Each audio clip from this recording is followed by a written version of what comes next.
Welcome back to Sailing El Jaleo! This week we get started in on some boat projects, and one of those is installing a washing machine. And first, to do that, I need to basically rip out all of the old plumbing and replace it and put in running water. And that involves a little bit of plumbing, a little bit of electrical, and we run into a little bit of a mess that I wasn't expecting. But hey, that's life on a 40-year-old sailboat. I thought I knew everything that was in there. Apparently I didn't. Anyways, I guess we might as well go ahead and get right into it. So grab a drink, climb aboard, and let's do some plumbing.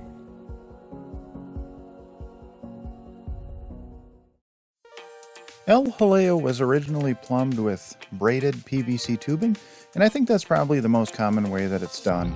I can't say that I've inspected a lot of sailboats' water distribution systems, but I would just assume that's probably the standard. And braided PVC tubing is great. It's chemically resistant. You don't have to worry about chlorine corroding it. It's very flexible. You can step on it and it won't crack. There's just a ton of upsides to using braided PVC. There is a downside though, and I was concerned about switching to a running water system, and that's when you connect a braided PVC tube to, say, a filter housing. You've got a hose barb and you use a hose clamp, and that's all, that's fine. But over time, the hose clamps can become loose, the PVC can compress. It can expand in the heat. There's just things going on there, and you can develop leaks at those points. And that wasn't a big deal before. If I had a small leak, usually I just lost suction on my pump. So then I'd go through and tighten all the hose clamps. And then I could reprime, a foot pump and then start going again. It was no problem at all. But with the pressure system that I'm going to, if I leave the pump on accidentally overnight and it develops a leak, I could pump my entire tank dry overnight and not even be aware of it when it's happening. The pump is very quiet, so I wouldn't necessarily hear it if it turned on, especially with where it's located. It's going to be very, very silent. And I do plan on turning the pump off, especially when I'm motoring or when I'm sleeping, that kind of stuff. But sometimes you forget, and I don't want to pump an entire water tank down into the bilge. I did decide to go with PEX tubing or PEX pipe. I can't talk this morning, for the new install. And I did this for a couple of reasons. One is it's primarily the fittings. So PEX pipe is a pain in the ass to work with. It's not very flexible. It's pretty rigid polyethylene tubing, so it's still good for water. And I mean, it would be good for chemical too, but obviously we're just going to run, lightly chlorinated water through it, so it's perfectly fine. It's what it's designed for. And, but the big drawback is its rigidity. So I couldn't bend it around tight corners because the tubing itself would bend. Maybe if I heated it up or something, I could have bent it a little more aggressively. But, I had 100 feet of the stuff, and I just did big loops so it could follow its natural curve and get it into the shape where I wanted it. And down in the bilge, there are some big loops down there, so, it's not quite as easy as you could just run a straight line of braided PVC, but this you have to be a little more loopy with, as you'll see going forward. But the main reason why I switched to the PEX pipe is because of the fittings. And the fittings are a compression style fitting. Once you slide the pipe in there and seat it, there's actually like little razor blade teeth that grab a hold of the pipe so the pipe can't come back out. And it does have an O-ring seal, which is that's the main thing I was looking for. So that would prevent leaks, and it really can't loosen or shake free or come loose ever, which is awesome. At least that's my hope. So once I get everything put together and I get the pressure system up and running, and I might have seated some of the tubing wrong in all the fittings. but once I get all of that set, it should never leak. At least that's the theory. I guess we'll put it to the test. The PEX tubing or the PEX pipe is not very expensive in itself. I did buy a 100-foot roll of it. I can't remember what it cost, but it was not very expensive. It was like $25, something like that. So it's very reasonably priced. And I did end up using almost all of the 100 feet. I think I have like 6 feet left over.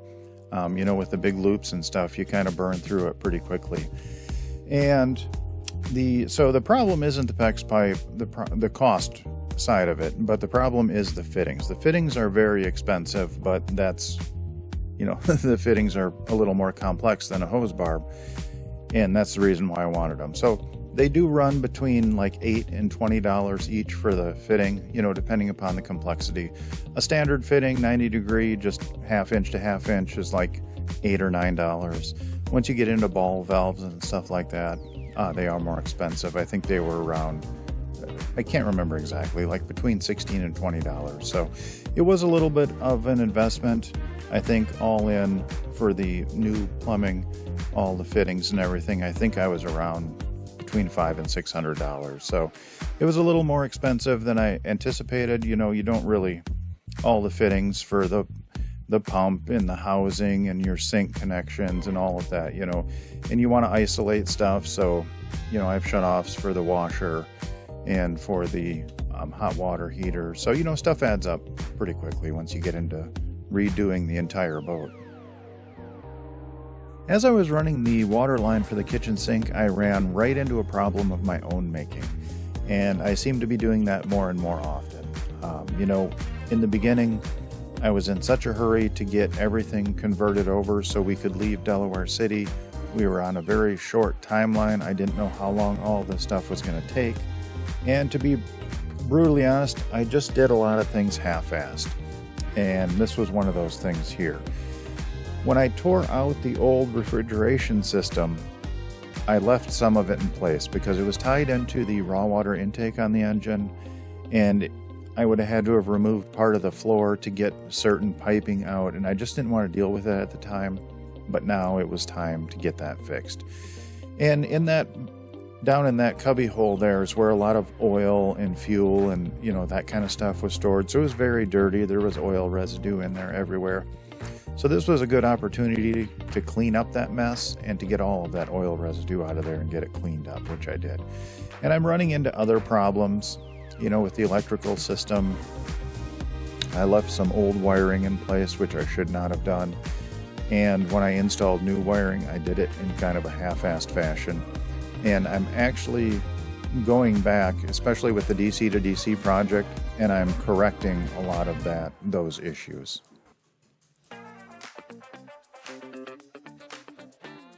One of the last things I had to do was to run wiring for the pressure pump.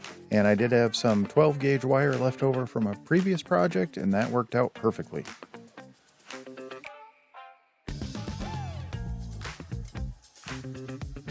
And when it came time to land the wires in the house panel is when I turned in my own worst enemy, as per usual. I am a real lummox. I can't do anything that requires precision or patience or a light touch. I don't have a light touch. I'm just a heavy hand. I'm clumsy. I'm a fool. I just can't get this little stuff right. And this was a perfect example of that. So I got my ring terminals crimped on the wires, was ready to go. I had a free switch, the old propane switch. There's a propane shutoff valve that you need to have if you have propane on the boat. But since I don't have that anymore, I had a free switch in the control panel.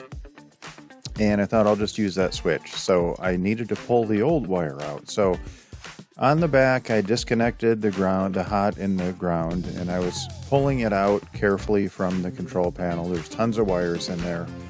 And when I was pulling it out, it just suddenly hit me. I'm like, this wire is going to the wrong side of the boat. That's not good. So what did I just do? So I double checked, and of course I disconnected the wrong wire. So this led to a whole series of mishaps. I had to reconnect, I had to re-pull that wire through and reconnect it, and then I started dropping screws. So you need to screw the ring terminals in to the fuse holders, and then the grounding bar. There were screws there. You put the ring terminals on, and I kept dropping the stupid little screws. And then you have to dig to the bottom of the panel, which is full of wires, and try and find the screws and pull them out, and there's no room. And I did that at least 6 times. It was so frustrating. Just pulling that one wrong wire, it cost me at least an hour and a half of monkeying around. So that's 100% my fault. You know, if I'm a dumbass, if I would have just looked and double checked before I disconnected and pulled the wire, it would have gone flawlessly. But of course I didn't do that because I'm stupid. So it ended up taking me about 2 hours to get this this one wire put in place. And you know, this panel looks really archaic, and it is. This was technology from 1983. You know, there are switches on the front. So you've got your power coming into the switch going to the fuse holder, and the fuse holder then is the fuse for that circuit, and that goes out to the whatever location it is. So right now, or you know, modern day, obviously we have circuit breakers. And just yesterday I received in the mail, I think these will work. I'm a big fan of Blue Sea, their products. And there's a circuit breaker. It's a type A circuit breaker, and I think this, I'm going to test it next week, but I think this will fit exactly in the spot where the metal toggle switches are now. And I should be able to just put 2 small holes in the front of the panel and then screw in the circuit breaker. And that would eliminate a bunch of wiring in that panel. You know, when Frank put that panel in, I'm sure it was absolutely beautiful, but I've added to it since. He added to it after the fact, and it's just kind of a nightmare right now. So if these new circuit breakers do fit in that panel, in the same holes, I think I'm going to just make a list of everything I need and buy a bunch of them. And then when I'm out sailing, I can slowly replace them as I have time. And then finally, when I get them all replaced and get that entire panel cleaned up, I can just replace that front panel, and then life would be grand. But, you know, there's a lot of things that I did half-assed. There's wiring all over the boat that's not needed. You know, when I discontinued a circuit, I really should have pulled the entire wire. There's redundant wiring in places that doesn't need to be there. So big on my list when I get back out there. I'm not going to do it now because it'd be a waste of time to do it on the hard. I can do that when I'm sailing, but is to just clean up a lot of this stuff, because there's stuff that I can just rip out, and it'll save a lot of hassle and room and all of that stuff. So it's just one of many things on the list for later.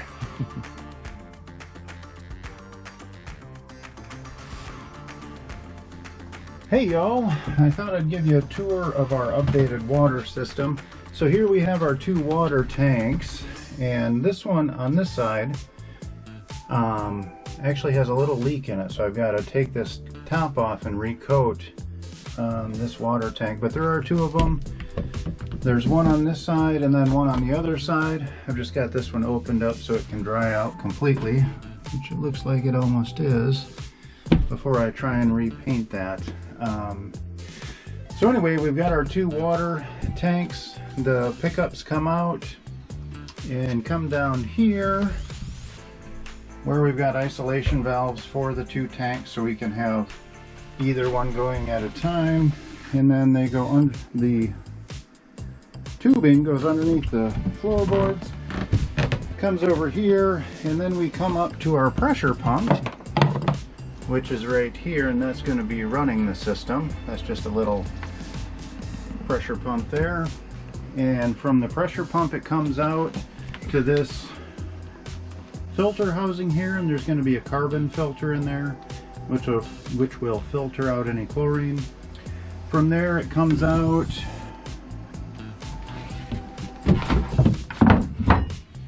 just want to cover that up so I don't fall in, which I have a habit of doing. So from the filter housing it comes out over to here. We've got a couple of T's. Actually, sorry, it comes out on this side. So we've got one T that comes up, and that goes back here where our washer hookup is. So that's where the washer is going to be hooked up. And then we've got another T which goes up front. And that comes into our hot water heater here. I've got the cold water line going in, and then when I get some red PEX, I'm going to have a hot water line coming out, and that's going to go to the shower and to the washer and then to the sink as well. So we'll have hot water. There's our hot water heater. So then from that T, it comes around underneath the floorboards, comes up front and goes in. This is where our trash container normally is, and this is our new sink back here, or I'm sorry, our new kitchen faucet. And the old one was perfectly fine. The only problem is it didn't have a shutoff. It was just always on, which when you're using a foot pump down here is 100% fine, but when you have a pressure pump, you need to be able to turn the water off. So, and this is a little wobbly here. I've got the hole drilled, but you can see down below here, earlier when I was drilling the hole, you might have noticed I had an extra drill bit behind, and that's how I knew that was the width of this flange, and I didn't want this to be hitting the back here, and I knew it was going to hit the front. And Frank had the same problem with the old one, and he built these little shims to go under it to bridge the gap, and they fit in there perfectly. Now this hole is 1/4 of an inch too small, and the new hole is forward more, so I think I'm going to take these home, clamp them on a piece of wood, and try and re-drill these holes. I should be able to get a good bite on the wood before it hits the plastic, so I think I can do it. These are thin enough. I think I can re-drill these without it being a problem. So once I've got those done, they'll just go under there, and then this will be secure. And then the cold water side of the new water system will be complete. And then I just have to run the hot water, which will be pretty easy. And it's not, I'm not actually going to have it hot. It's going to be, you can set it here. It's got an internal thermostat, so you can set it to whatever temperature you like. And I'm going to have it come out not hot, because it's just going to go straight to the shower. So whatever normal shower temp is, I don't know, probably somewhere between 95, or probably between 90 and 100. It doesn't even really have to be that hot. And I can't really ever foresee doing hot loads of laundry, but I'll run it there. Since I'll have the pipe anyways, I might as well run it. It'll just be one more fitting, which is 10 bucks. So I guess it's better to have it and not need it than want it and not have it. And then the hot water will be running up to the sink here as well. And I've got these fittings here that connect directly to the faucet, and that'll be for hot and cold water. It'll connect directly to the PEX. So yep, almost done with that. I think we're, the hot water lines I don't even really count, because they're really not necessary right now. I'm going to run them anyway, but I mean, I consider this a good 80% done. All the hard stuff's done. The pump is in and wired and mounted. Yeah, so that was kind of a pain. Anytime you're running wiring on a sailboat, it's kind of a pain in the butt. But anyway, I'm not gonna drag this out too long. So, alrighty, hope y'all are well. And that's all we have time for this week. I would love to give a massive shout out to my Patreon crew. Without your guys' support, I would not make these videos.